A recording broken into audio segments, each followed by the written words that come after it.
القضيه بدات في 2018 ملي رانج روفر بغات توري للعالم شحال الطوموبيلات ديالها قويه في الاوفرود، ولكن باقا ما اكتفتش. قلبوا على تحدي عالمي، لقاو جبل في الصين سميتو تيانمن، في واحد السلم مشهور سميتو ستيروير تو هيفن، 199 درجه، وما عارفينش علاش حيدوا لهم ديك الدرجه باش تولي 1000 درجه. غير الصينيين ويرخمتهم. المهم جابوا رينج روفر سبورت ولاو يطلعوا بهذيك 999 درجه.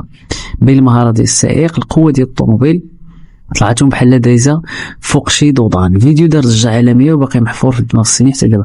ملي الصين فاقت ولات كدوز لاي مجال، خصوصا الطوموبيلات الكهربائيه، الغرور ركب.